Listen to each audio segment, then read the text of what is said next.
Hi everyone, Arnold here, santamuertemagic.com. Thank you so much for tuning in.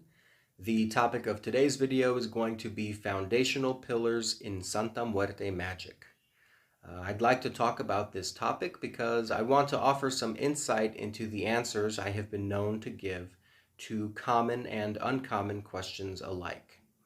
The website, santamuertemagic.com, has been up and running since 2016.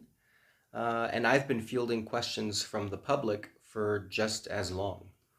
While I always try to offer some context or justification for the answers I give, what may or may not be obvious is that I am basing my answers on a set of core principles or foundational pillars. And those principles or those pillars are what I want to explain here. My hope is that once you know and understand these pillars, you will be able to apply them to questions that you might have, or perhaps that somebody might ask you in the future. The first pillar on which I base everything I write about, everything I talk about, is that Santa Muerte is death itself. When I speak about Santa Muerte, I am speaking about death itself. I am not speaking about a deity or an entity with dominion over death, because this implies an otherness. If Santa Muerte were the saint of death, she would be apart from, she would be something other than death. If this were true, then Santa Muerte's existence would depend on us, and she would essentially cease to exist, at least in any practical sense, when all of us cease to exist. I think this is why I don't like to call myself a believer of Santa Muerte. Santa Muerte as death itself is a fact of life. No belief required to make it real. A child born in a bubble who is never taught about death will still die. Death for that child in a bubble is just as real for them as for you and me, even if they never believe in death, even if they never learn about death. As devotees, we devote ourselves to death, which is simply to say that we live our lives with death at the top of our minds. When you live your life devoted to death, constantly acknowledging its presence and reminding yourself that death is real and that there is no stopping it, then you will live your life with more appreciation for the good and with less worry for the bad. So when we elevate the idea of Santa Muerte from a saint of death or a goddess of death and promote her to death itself, then we realize just how great is the power of Santa Muerte. If Santa Muerte is death itself, then Santa Muerte will exist even when we are all gone, because everything in the universe, very likely even the universe itself, succumbs to death. If everything succumbs to death, and if death is a new beginning, and if every beginning must come to an end, then you can see how Santa Muerte, as death itself, becomes eternal and never-ending. For the purposes of magic, I think there is great power that comes from tapping into that eternal energy of death, as opposed to a deity which may or may not be here in a few thousand years. And this pillar of Santa Muerte being death itself is important for the next pillar I want to talk about. And the next pillar I want to talk about is that Santa Muerte accepts us all. One problem I have noticed with people who separate Santa Muerte from death itself is there becomes an effort to gatekeep, to say that Santa Muerte is for a particular group of people. That she is only for Mexicans or only for the ancestors of pre-Columbian indigenous Mexico. But these efforts to gatekeep, these efforts to keep people out, fall apart when we consider Santa Muerte as death itself.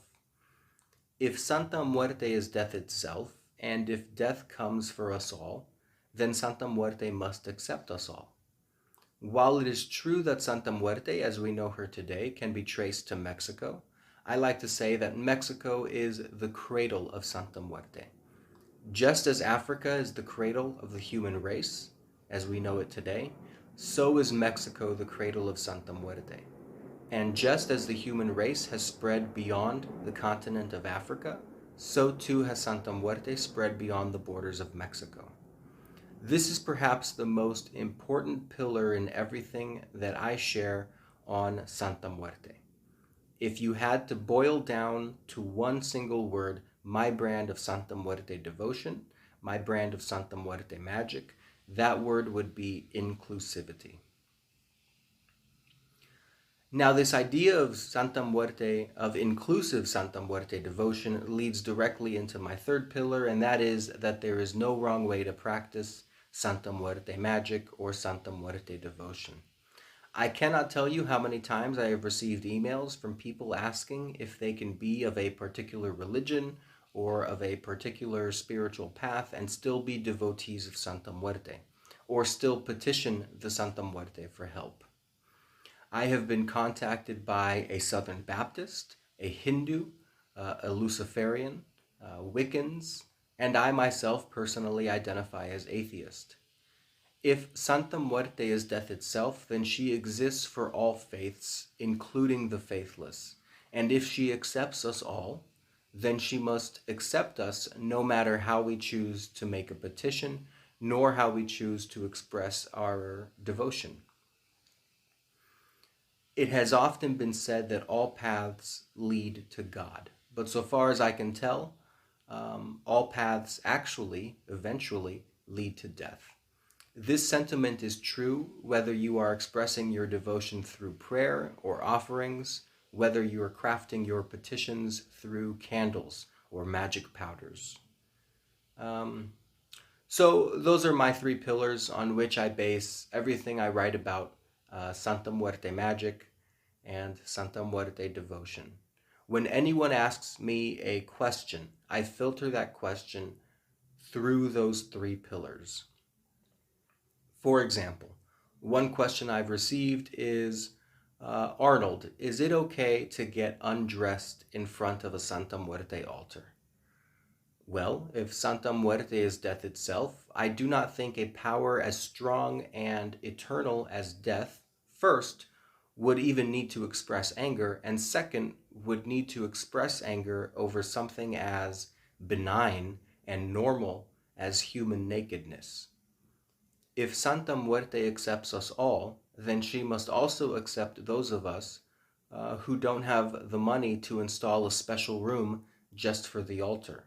She must accept those of us who do not see our altars as alive, but as symbols. And she must accept those of us who are not ashamed of our own naked bodies. If there is no wrong way to express devotion, then there is no requirement to follow a rule that you do not think needs to be a rule. Another example, Arnold, can I substitute one herb in a petition ritual for another herb? Again, I put the question through the filter of the previously mentioned pillars. Well, if Santa Muerte is death itself, all herbs are connected to Santa Muerte because herbs come from plants and all plants are capable of death. If Santa Muerte accepts us all, she must accept those of us who have different correspondences for the herbs we use, or those of us who can justify new and creative correspondences. If there is no wrong way to practice Santa Muerte magic, no wrong way to make a petition, then the tools you choose to use to practice your magic are more for you than the Santa Muerte. I've said in the past that the tools of magic are just that. They are tools to focus your intent. Ultimately, it is your intent that matters, not the actual tool. A carpenter, a potter, and a welder all use different tools. But if the intent is to create a vessel for holding water, then all three, once they know their intent, can accomplish the task.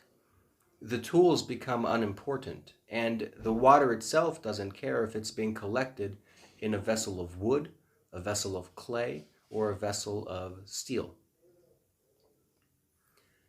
It should be noted that these three pillars of Santa Muerte Magick, Santa Muerte devotion, are not a panacea. They do not answer every question. Even when I run questions through the filter of these three pillars, it is entirely possible that I come up with nothing better than I don't know. For example, Arnold, what happens when we die? Well, Santa Muerte is death itself. That pillar doesn't offer much insight into the question. The Santa Muerte accepts us all.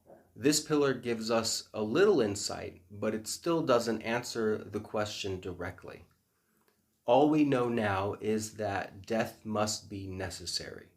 Whatever happens after we die, regardless of what you choose to believe, because facts are different from belief, it is at least rational to consider death necessary, because it happens to literally each and every one of us. And that fact should provide at least a little comfort. When the time comes for you to die, you are not being picked on. You are not being singled out by the universe. You are simply experiencing the thing that each and every one of us will one day experience. The third pillar is that there is no wrong way to express your Santa Muerte devotion.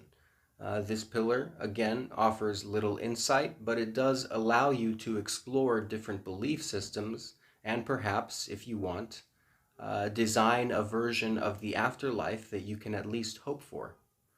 Whatever you hope for the afterlife to be, you will not be faulted for incorporating that hope into your own personal style of Santa Muerte devotion. So as you can see, when I run that question, what happens when we die, through the filter of these three pillars, the best I can come up with is I don't know. When I give that response, I don't know, then I will try to go on to provide some comfort through what little insight my three pillars have provided. Death happens to us all, so it must be necessary. And you are entirely free to hope for whatever type of afterlife that you want to experience. And with that, I think I'll start wrapping up this video. In summary, what I've just explained is the process I use for providing advice and counsel to people with questions about Santa Muerte. I operate under three pillars. 1, the Santa Muerte is death itself. 2, the Santa Muerte accepts us all. And 3, there is no wrong way to practice Santa Muerte Magick or Santa Muerte devotion. If ever you run into a question about Santa Muerte, try running it through a filter of those three pillars and see what you come up with. And do not be surprised if after using this method, you still come up with an answer of I don't know. There is nothing wrong with admitting to yourself that there are some things we simply have no way of knowing, like what happens after we die.